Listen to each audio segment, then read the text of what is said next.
Hi friends, ಎಲ್ಲರೂ ಹೇಗಿದ್ದೀರಾ? ಎಲ್ಲರೂ ಚೆನ್ನಾಗಿದ್ದೀರಾ ಅಂತ ಭಾವಿಸ್ತೀನಿ. Welcome to Digi Skyline. So ನಾನು ತಂದಿರುವ ಹೊಸ ರೆಸಿಪಿ ಇವತ್ತು ಬ್ರಾಹ್ಮಿನ್ ಶೈಲಿಯಲ್ಲಿ ಮಾಡುವಂಥ ಬೂದುಗುಂಬಳಕಾಯಿ ಮಜ್ಜಿಗೆ ಹುಳಿ ಅಂತ ಹೇಳ್ತೀವಿ. ತುಂಬ ಚೆನ್ನಾಗಿರುತ್ತೆ ಮಜ್ಜಿಗೆ ಹುಳಿ ಸಾಂಬಾರು. ಒಂದ್ಸಲ ಟ್ರೈ ಮಾಡಿ. ಮದುವೆ ಮನೆಯಲ್ಲಿ ಫಂಕ್ಷನ್ ಟೈಮಲ್ಲಿ ಕೂಡ ಇದನ್ನು ಯೂಸ್ ಮಾಡ್ತಾರೆ. ತುಂಬ ಚೆನ್ನಾಗಿರುತ್ತೆ. ನೀವು ಒಂದ್ಸಲ ಮಾಡಿ ನೋಡಿ. ಇಲ್ಲಿ ಫಸ್ಟ್ ನಾನು ಒಂದು 2 ಕಪ್ ನೀರನ್ನು ಬಿಸಿ ಮಾಡೋಕೆ ಇಟ್ಕೊಂಡಿದ್ದೀನಿ. ಅಷ್ಟರಲ್ಲಿ ಏನು ಮಾಡೋಣ, ಒಂದು ಮಸಾಲೆ ರುಬ್ಕೊಂಬರೋಣ. ಸೊ ಇಲ್ಲಿ ಕಡಲೆಬೇಳೆನ ನಾನು ಒಂದು 5ರಿಂದ 10 ನಿಮಿಷ ಅಥವಾ ಒಂದು 15 ನಿಮಿಷ ಏನು ಮಾಡಿ ಚೆನ್ನಾಗಿ ನೆನೆಸ್ಕೊಳ್ಳಿ. ನೆನೆದಷ್ಟು ಚೆನ್ನಾಗಿರುತ್ತೆ.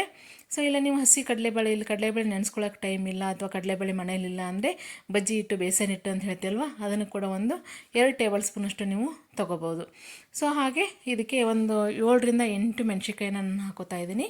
ಸೊ ಖಾರ ನೋಡಿಬಿಟ್ಟು ಹಾಕ್ಕೊಳ್ಳಿ. ಇಲ್ಲಾಂದರೆ ನೀವು ಕೆಂಪು ಮೆಣಸಿನ್ಕಾಯಿ, ಬ್ಯಾಡಗಿ ಮೆಣಸಿನ್ಕಾಯಿ ಕೂಡ ಹಾಕೋಬೋದು. ನಾನು ಹಸಿ ಮೆಣಸಿನ್ಕಾಯಿ ಹಾಕ್ಕೊಂಡಿದ್ದೀನಿ. ಹಾಗೆ ಇಲ್ಲಿ ಸ್ವಲ್ಪ ಕರಿಬೇವು ಸೊಪ್ಪು ಕೂಡ ಯೂಸ್ ಮಾಡ್ಕೋತಾ ಇದ್ದೀನಿ. ನಾನು ಒಗ್ಗರಣೆಗೂ ಕರಿಬೇವು ಸೊಪ್ಪು ಹಾಕ್ತೀನಿ, ಅದಕ್ಕೆ ಹಾಗಾಗಿ ಸ್ವಲ್ಪ ಕರಿಬೇವು ಸೊಪ್ಪು ಹಾಕ್ಕೊಂಡಿದ್ದೀನಿ. ಹಾಗೆ ಒಂದು 1/4 ಕಪ್ ಅಷ್ಟು ಒಂದು ಹಸಿ ಕೊಬ್ಬರಿನ ತೊಗೊಂಡಿದ್ದೀನಿ. ನೀವು ತುರಿದ್ಬಿಟ್ಟು ಕೂಡ ಹಾಕೋಬೋದು. ಒಂದು ಟೀ ಸ್ಪೂನಷ್ಟು ಜೀರಿಗೆ ಕೂಡ ಹಾಕ್ಕೊಂಡಿದ್ದೀನಿ. ಅದ್ರ ಜೊತೆಗೆ ಒಂದು ಟೀ ಸ್ಪೂನಷ್ಟು ನಾನು ಧನಿಯಾ ಪೌಡ್ರ್ ಹಾಕ್ಕೊಂಡಿದ್ದೀನಿ. ಸೊ ಇಲ್ಲಿ ಚಿಕ್ಕ ಒಂದು ಸ್ಪೂನ್ ಇರೋದ್ರಿಂದ ನಾನು 2 ಸ್ಪೂನ್ ಹಾಕೋತಾ ಇದ್ದೀನಿ. ನೀವು ಸ್ಪೂನ್ ನೋಡಿಬಿಟ್ಟು ಹಾಕ್ಕೊಳ್ಳಿ. ಹಾಗೆ ಸ್ವಲ್ಪ ಕೊತ್ತಂಬರಿ ಸೊಪ್ಪು ಕೂಡ ಇದಕ್ಕೆ ಯೂಸ್ ಮಾಡ್ತಾಯಿದ್ದೀನಿ. ತುಂಬ ಚೆನ್ನಾಗಿರುತ್ತೆ. ನೈಸಾಗಿ ಒಂದು ಪೇಸ್ಟ್ ಮಾಡ್ಕೊಳ್ಳಿ. ಸೊ ನೋಡಿ, ಸ್ವಲ್ಪ ನೀರು ಹಾಕ್ಕೊಂಡು ಇದನ್ನು ರುಬ್ಕೊಂಬಿಡಿ, ಚೆನ್ನಾಗಿರುತ್ತೆ. ಸೊ ಈಗ ಇದು ರೆಡಿ ಆಗಿದೆ. ನಾನು ಇದನ್ನು ರುಬ್ಕೊಳ್ಳೋಕೆ ಇಟ್ಕೋತಾ ಇದ್ದೀನಿ. ಸೊ ಈಗ ಅಷ್ಟರಲ್ಲಿ ನಾವು ಏನು ಮಾಡೋಣ, ನೀರು ಬಿಸಿ ಮಾಡೋಕೆ ಇಟ್ಕೊಂಡಿದ್ದಲ್ವ, ಇಲ್ಲಿ ನೋಡಿ ಬೂದುಗುಂಬಳಕಾಯಿ ತೊಗೊಂಡಿದ್ದೀನಿ. ಇದು ನೀಟಾಗಿ ಒಳಗಡೆ ಇರುವಂಥ ಬೀಜ ಎಲ್ಲ ತೆಗ್ದಿದ್ದೀನಿ. ಈಗ ಸಿಪ್ಪೆ ಇರುತ್ತಲ್ವ, ಸೊ ಗ್ರೀನ್ ಕಲರ್ ಸಿಪ್ಪೆನ ಕೂಡ ನೀವು ತಗೊಂಡು ಅದನ್ನು ಕಟ್ ಮಾಡ್ಕೋಬೇಕು, ಸಿಪ್ಪೆ ಸಮೇತನ. ಕೆಲವು ಜನ ಸಿಪ್ಪೆ ಸಮೇತ ಹಾಕೋತಿದ್ದಾರೆ, ಸಿಪ್ಪೆ ಸಮೇತ ಬೇಕಾದ್ರೆ ಹಾಕೋಬೋದು. ಬಟ್ ಸಿಪ್ಪೆ ಸಮೇತ ಇದ್ದರೆ ಅಗೇನ್ ಬಾಯಿಲೆಲ್ಲ ಹಾಗೆ ಬರ್ತಾ ಇರುತ್ತೆ, ಅಗೇನ್ ತೆಗಿಬೇಕಾಗುತ್ತೆ. ಅದಕ್ಕೋಸ್ಕರ ಫಸ್ಟೇ ನಾನು ಏನು ಮಾಡ್ತಿದ್ದೀನೆಲ್ಲ ರಿಮೂವ್ ಮಾಡಿಕೊಂಡು ಚಿಕ್ಕದಾಗಿ ಈ ಥರ ನಾನು ಕಟ್ ಮಾಡಿ ಇಟ್ಕೋತಾ ಇದ್ದೀನಿ. ತುಂಬ ಚೆನ್ನಾಗಿರುತ್ತೆ. ಮನೇಲಿ ಒಂದ್ಸಲ ಟ್ರೈ ಮಾಡಿ. ಇವತ್ತು ಆರೋಗ್ಯಕ್ಕೆ ಕೂಡ ತುಂಬ ತಂಪಾಗಿರುತ್ತೆ. ಸೊ ಇವಾಗ ಮಜ್ಜಿಗೆ ಇವಾಗ ತುಂಬ ಹೀಟ್ ಆಗಿದೆ ಅಂತ ಹೇಳ್ತಾರಲ್ಲ, ಅಂಥವ್ರು ಕೂಡ ಇದನ್ನು ಯೂಸ್ ಮಾಡ್ಬೋದು. ಬೂದುಗುಂಬಳಕಾಯಿ ಬಂದ್ಬಿಟ್ಟು ಆರೋಗ್ಯಕ್ಕೆ ತುಂಬ ಒಳ್ಳೆಯದು. ಡೈಟಿಷಿಯನ್ ಕೂಡ ಇದನ್ನು ಸಜೆಸ್ಟ್ ಮಾಡ್ತಾರೆ, ಬೂದುಗುಂಬಳಕಾಯಿ ಜ್ಯೂಸ್ ಕುಡೀರಿ, ಪಲ್ಯ ತಿನ್ನಿ, ಸಾಂಬಾರು ಮಾಡ್ಕೊತೀನಿ ಅಂತ. ನೋಡಿ, ನೀರು ಬಿಸಿ ಆಗಿದೆ. ಇವಾಗ ಏನು ಮಾಡ್ತೀನಿ, ಇದನ್ನು ಕುಂಬಳಕಾಯಿ ಕಟ್ ಮಾಡಿ ಇಟ್ಕೊಂಡಿದ್ದಲ್ವ, ನೀಟಾಗಿ ಚಿಕ್ಕದಾಗಿ ಪೀಸಾಗಿ ಕಟ್ ಮಾಡಿಟ್ಕೊಂಡಿದ್ದೆ. ಇದನ್ನು ಚೆನ್ನಾಗಿ ಕುದಿಸ್ಕೊಳ್ಳಿ. ಚೆನ್ನಾಗಿ ಅದು ಟ್ರಾನ್ಸ್ಪರೆಂಟ್ ಆಗಬೇಕು. ಸೊ ಆ ಥರ ಏನು ಮಾಡಿ ಒಂದು 10 ನಿಮಿಷ, ಒಂದು 7ರಿಂದ 8 ನಿಮಿಷ ಬೆಂದರೆ ಸಾಕು. ಯಾಕಂದರೆ ಬಿಸಿ ನೀರಲ್ಲಿ ಹಾಕಿದ್ದೀನಿ. 7ರಿಂದ 8 ನಿಮಿಷ ಅದು ಆಗುತ್ತೆ. ಇಲ್ಲಿ ನೋಡಿ, ಪೇಸ್ಟ್ ಮಾಡಿ ಇಟ್ಕೊಂಡಿದ್ದೀನಿ. ಚೆನ್ನಾಗಿ ಫುಲ್ ನೈಸಾಗಿ ಪೇಸ್ಟ್ ಆಗಬೇಕು. ಸೊ ನೋಡಿ, ಅಷ್ಟರಲ್ಲಿ ಇದು ಏನಾಗಿದೆ, ಚೆನ್ನಾಗಿ ಬೆಂದಿದೆ. ನೋಡಿ, ಫುಲ್ ಟ್ರಾನ್ಸ್ಪರೆಂಟ್ ಕಾಣಿಸ್ತಿದೆಯಲ್ವ, ಆ ಥರ ಆಗಬೇಕು. ಅಷ್ಟು ಬೆಂದರೆ ಸಾಕು. ಇವಾಗ ಏನು ಮಾಡ್ತಾಯಿದ್ದೀನಿ, ಪೇಸ್ಟ್ ರೆಡಿ ಮಾಡಿ ಇಟ್ಕೊಂಡಿದ್ದೀನಿ. ಆ ಪೇಸ್ಟ್ನ ಇದಕ್ಕೆ ಹಾಕೋತಾ ಇದ್ದೀನಿ. ನೋಡಿ, ನೀಟಾಗಿ ಇದಕ್ಕೆ ಪೇಸ್ಟ್ನ ರೆಡಿ ಮಾಡಿದ್ದನ್ನು ಹಾಕ್ಕೊಂಡು ಚೆನ್ನಾಗಿ ಕುದಿಸ್ಕೊಳ್ಳಿ. ಹಸಿ ವಾಸನೆ ಹೋಗ್ಬೇಕಲ್ವ. ಚೆನ್ನಾಗಿ ಇದನ್ನು ಇವನ್ ಜಾರಲ್ಲಿ ಸ್ವಲ್ಪ ಹಾಗೆ ಇರುತ್ತೆ, ಸ್ವಲ್ಪ ನೀರನ್ನು ಯೂಸ್ ಮಾಡಿಕೊಂಡು ನಾನು ಏನು ಮಾಡ್ತಾಯಿದ್ದೆ, ಆ ಜಾರಿಗೆ ಕೂಡ ಹಾಕಿ ಚೆನ್ನಾಗಿ ಕಲಿಸ್ಕೊಳ್ಳಿ. ನೋಡಿ, ಎಷ್ಟು ಚೆನ್ನಾಗಿ ಬರ್ತಿದೆ ಅಲ್ವಾ, ತುಂಬಾ ಚೆನ್ನಾಗಿರುತ್ತೆ. ಈ ಕಡೆ ಸೌತ್ ಕರ್ನಾಟಕ ಸೈಡ್ ಮದುವೆ ಟೈಮಲ್ಲಿ ಕೂಡ ಮಾಡಿರ್ತಾರೆ.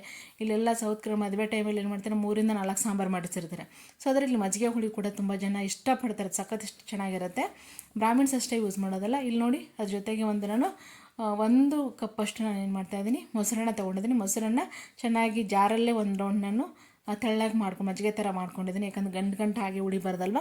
ಸೊ ಅದಕ್ಕೆ ಮಜ್ಜಿಗೆ ಥರ ಹಾಕ್ಕೊಂಡಿದ್ದೀನಿ.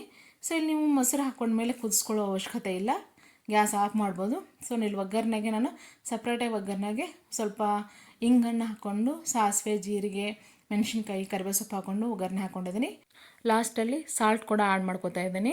ಸೊ ಅಲ್ಲಿ ರುಚಿ ತಕ್ಕಷ್ಟು ನೋಡಿಬಿಟ್ಟು ನೀವು ಸಾಲ್ಟನ್ನ ಆ್ಯಡ್ ಮಾಡ್ಕೊಳ್ಳಿ.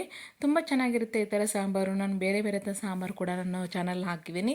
ಮೊಳಕೆ ಕಾಳು ಸಾರು ಮತ್ತು ಸೊಪ್ಪು ಸಾರು, ಸೊ ಹುರುಳಿ ಕಟ್ಟಿನ ಸಾರು, ಇದೇ ಥರ ಬೇರೆ ಬೇರೆ ಥರ ಸಾಂಬಾರುಗಳನ್ನ ಹಾಕಿದ್ದೀನಿ. ನೋಡಿ, ಒಂದ್ಸಲ ನನ್ನ ಚಾನಲ್ಗೆ ಹೋಗ್ಬಿಟ್ಟು ವಿಸಿಟ್ ಮಾಡಿ, ಚೆನ್ನಾಗಿರುತ್ತೆ. ಸೊ ಒಂದ್ಸಲ ಟ್ರೈ ಮಾಡಿ. ಈ ಮಜ್ಜಿಗೆ ಹುಳಿ ಸಾಂಬಾರು ಅಂತೂ ಸಖತ್ತಾಗಿರುತ್ತೆ. ಈಗ ರೈಸ್ ನೋಡಿ ರೆಡಿ ಮಾಡಿ ಇಟ್ಕೊಂಡಿದ್ದೆ, ಸೋನಾ ಮಸೂರಿ ರೈಸ್ನ ನಾನು ಈ ರೈಸ್ ಜೊತೆಗೆ ಇದನ್ನ ಹಾಕ್ಕೊಂಡು ತಿಂತಾ ಇದ್ದರೆ ಎಷ್ಟು ಸಖತ್ತಾಗಿರುತ್ತೆ ಅಂದರೆ ಒಂದ್ಸಲ ನೀವು ಟ್ರೈ ಮಾಡಿ ನೋಡಬೇಕು ಅಂದರೆ ಗೊತ್ತಾಗುತ್ತೆ ನಿಮಗೆ. ಸೊ ಮನೇಲಿ ನೀವು ಟ್ರೈ ಮಾಡಿ, ಟೇಸ್ಟ್ ಮಾಡಿ. ಸೊ ಹೀಗೆ ನಾವು ಮಾಡೋ ರೆಸಿಪಿ ನಿಮ್ಗೆ ಇಷ್ಟ ಆದರೆ ಲೈಕ್ ಮಾಡಿ, ಶೇರ್ ಮಾಡಿ, ಕಮೆಂಟ್ ಹಾಕಿ.